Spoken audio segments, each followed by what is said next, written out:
Rogo-vos, pois, a vós todos, meus irmãos, beijando-vos os pés, e com toda a caridade de que sou capaz, que manifesteis toda a reverência e toda a honra que puderdes ao Santíssimo Corpo e ao Santíssimo Sangue de nosso Senhor Jesus Cristo, no qual foram pacificadas todas as coisas, assim as da terra como as do céu, e reconciliadas com o Deus Onipotente. Irmãos e irmãs, paz e bem.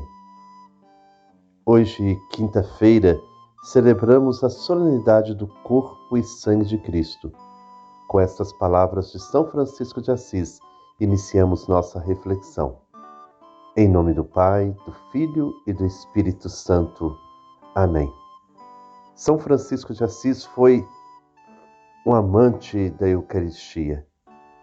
Ele se colocava diante do Santíssimo com devoção tal por reconhecer ali a grandeza de Deus sob a aparência tão humilde.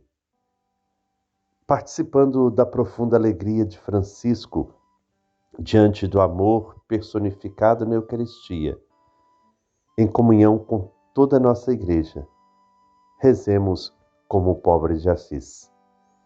Pasme o homem todo, estremeça a terra inteira, rejubile o céu em altas vozes, quando sobre o altar estiver nas mãos do sacerdote o Cristo, Filho de Deus vivo. Ó grandeza maravilhosa, ó admirável condescendência, ó humildade sublime, ó humilde sublimidade. O Senhor do Universo, Deus e Filho de Deus, se humilha a ponto de se esconder para nosso bem na modesta aparência do pão. Vede, irmãos, que humildade é de Deus. Derramai ante Ele os vossos corações. Humilhai-vos para que Ele vos exalte. Portanto, nada de vós retenhais para vós mesmos, para que totalmente vos receba quem totalmente se vos dá.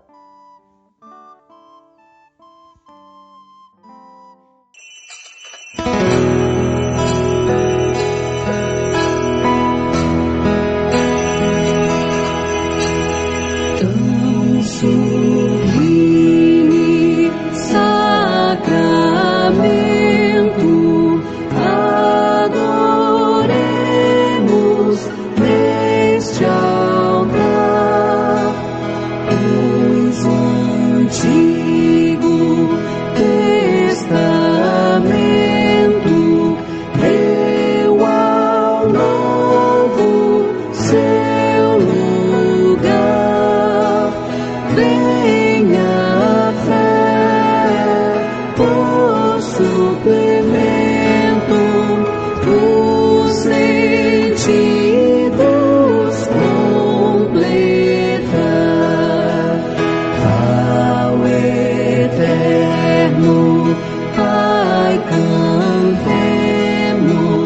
e a Jesus o Salvador. Ao Espírito exaltemos na Trindade eterno amor.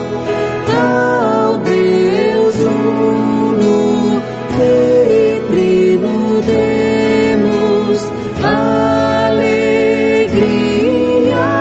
do louvor. Amém. Amém.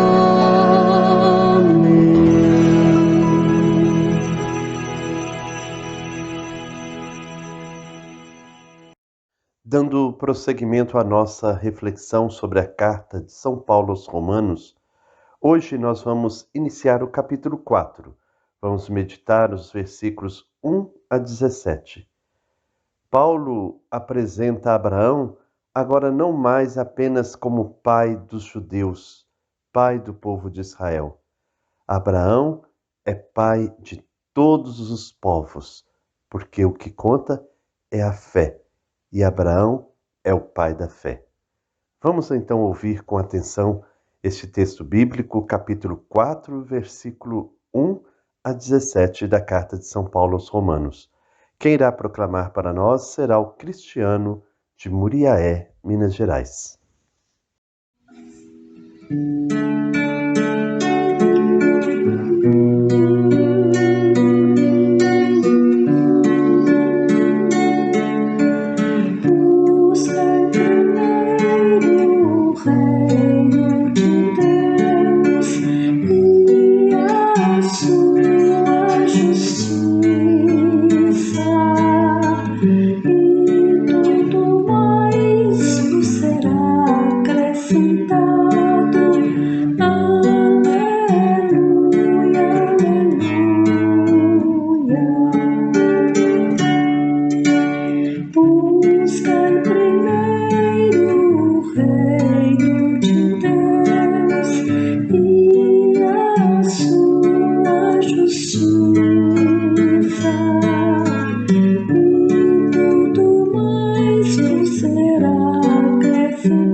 Então, o que diremos que Abraão, nosso antepassado, segundo a carne, encontrou? Se Abraão, de fato, foi justificado pelas obras, ele tem do que se gloriar, mas não diante de Deus. O que diz? Pois a Escritura, Abraão acreditou em Deus e isso lhe foi creditado como justiça.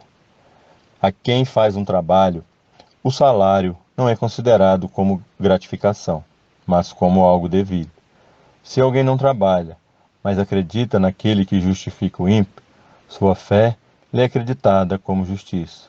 Como também Davi proclama, feliz aquele a quem Deus acredita a justiça, independentemente das obras. Felizes aqueles cujas ofensas foram perdoadas e cujos pecados foram cobertos. Feliz o homem a quem o Senhor não leva em conta o pecado. Mas essa felicidade é somente para os circuncidados ou também para os não circuncidados? Pois dizemos que a fé foi creditada para Abraão como justiça. Mas como foi creditada? Quando já estava circuncidado ou quando ainda não era circuncidado? Não foi quando estava circuncidado, mas quando ainda não era circuncidado. Ele recebeu o sinal da circuncisão como selo da justificação, que vem da fé, que ele já possuía quando ainda não era circuncidado. Assim, ele se tornou pai de todos aqueles que acreditam sem serem circuncidados, para que também a eles seja acreditada a justiça. Tornou-se igualmente pai dos circuncidados, não somente daqueles que receberam a circuncisão, mas também dos que seguem as pegadas de nosso pai Abraão, que acreditou quando ainda não era circuncidado. De fato, a promessa feita a Abraão, ou a sua descendência, de receber o mundo como herança, não foi feita por causa da lei, mas por causa da justificação que vem da fé. De fato, se os herdeiros tivessem direito à herança por causa da lei, a fé ficaria esvaziada e a promessa seria anulada. A lei, de fato, provoca a ira, ao passo que onde não existe lei, também não existe transgressão. Portanto, a promessa depende da fé, para que seja gratuita e válida para toda a descendência. E não só para a descendência segundo a lei, mas também para a descendência segundo a fé de Abraão, que é o pai de todos nós. Como está escrito, eu fiz de você pai de muitas nações. Ele assim o é diante de Deus, no qual acreditou, e que dá vida aos mortos e chama a existências as coisas que não existem. Paulo era judeu e, como tal, sabia muito bem que Abraão era o tronco do qual brotou o povo judeu e sua religião, fortemente ligada a uma raça. Isso constituía outro privilégio dos judeus, ter Abraão por pai. Paulo vai tocar um tema que mexe profundamente com a tradição e a cultura de Israel. Por quê? Basicamente porque pretende mostrar Abraão intimamente ligado ao que veio desenvolvendo na carta até esse momento. Ou seja, vai mostrar que Abraão se tornou justo por sua fé, antes de ser circuncidado e sem a lei. Paulo fala da vida de Abraão e o apresenta como modelo de fé. Abraão teve fé em Deus e isso lhe foi creditado como justiça. Deus considerou Abraão justo não por causa de suas obras, mas por ter acreditado sem impor condições.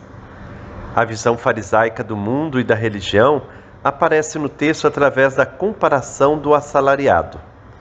Quem contratou um trabalhador tem o dever de pagá-lo. Era assim que os fariseus entendiam a religião. Mas o mesmo não acontece com Abraão. Ele não trabalhou, ou seja, não recebeu a lei como condição para que Deus lhe concedesse a graça. Pelo contrário, simplesmente acreditou em Deus e isso foi o suficiente. Para reforçar o argumento, Paulo cita outro texto da Escritura, o Salmo 32, de 1 a 2, atribuído a Davi. Esse salmo proclama a felicidade de quem foi perdoado não por próprio merecimento, mas pelo dom do Deus que é fiel. Com essas duas citações, Paulo evoca dois expoentes da fé em Israel: Abraão, o pai da nossa raça, e Davi, considerado o rei justo. Certamente Paulo pensa que Davi seja realmente o autor deste salmo e que o tenha composto após ter sido perdoado de uma falta grave. Fica dessa forma comprovada a tese da carta. Abraão, ímpio, foi justificado pela fé. Davi, pecador, foi perdoado não por praticar a lei, mas por pura gratuidade de Deus. Por isso são felizes. Examinando a vida de Abraão, Paulo descobre que a circuncisão aconteceu depois que ele foi considerado justo por causa da fé. Que valor teria, portanto, a circuncisão? Ele recebeu o sinal da circuncisão como selo da justiça que vem da fé, que ele já tinha obtido quando ainda não era circuncidado. Na visão farisaica, a circuncisão era a porta de entrada para a prática da lei. Entrando por essa porta, todo judeu poderia chegar à justificação. Com Abraão aconteceu o contrário. Ele foi considerado justo antes de ser circuncidado, de modo que a circuncisão tem outro sentido. Ela, de alguma forma, representa a resposta da fé que Abraão depositou em Deus. Não é, portanto, porta de entrada, mas de saída. Mais do que sinal de compromisso, é sinal de reconhecimento e de gratidão para com Deus fiel e verdadeiro. Visto sob esse prisma, Abraão se torna pai de todos os não circuncidados que acreditam. É pai também dos judeus circuncidados, mas isso não é suficiente, pois, como já foi dito, aquilo que faz o judeu não é o que se vê, nem a marca visível na carne, mas o que está escondido, a circuncisão do coração.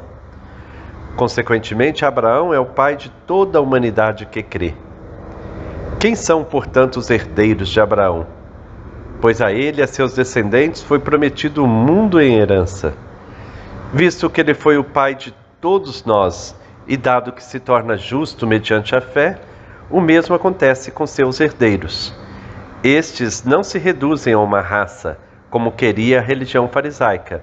Pelo contrário, herdeiros das promessas feitas a Abraão são todos os que, como ele, põem a fé acima de tudo, pois é com ela que nos tornamos os seus filhos.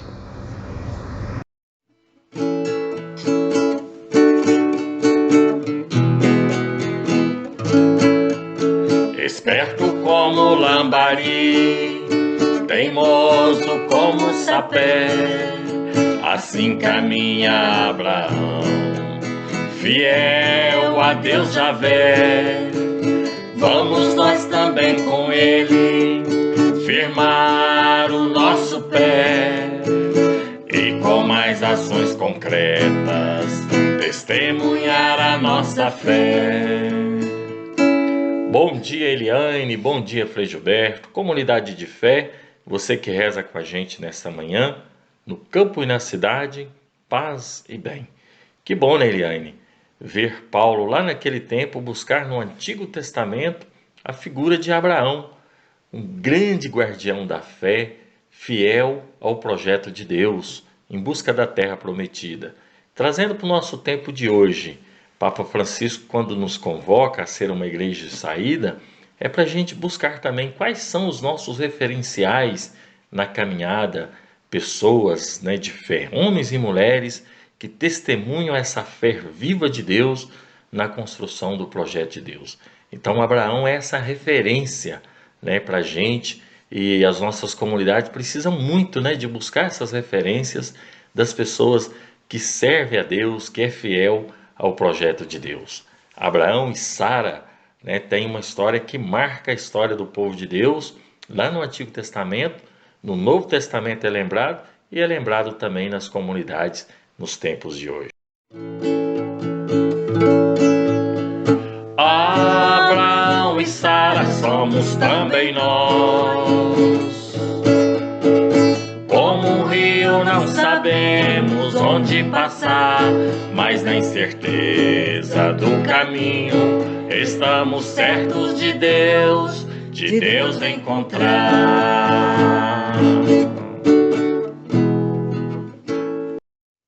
Chegamos ao final desta reflexão neste dia tão bonito e tão especial. Não deixe hoje de participar da Eucaristia, das procissões. Vamos de fato honrar o Cristo presente na Eucaristia. Na mesa eucarística se dá todos os dias um encontro belíssimo. É Deus vindo ao nosso encontro. Na Eucaristia se renova todos os dias o sacrifício da cruz, a doação de Deus, que nós possamos também nos doar inteiramente a Ele, Ele que é o sumo bem, para assim também nos doarmos a nossos irmãos e irmãs, pois a verdadeira comunhão é comunhão com Deus e com o próximo. Que o Senhor nos abençoe, em nome do Pai, do Filho e do Espírito Santo. Amém. Paz e bem.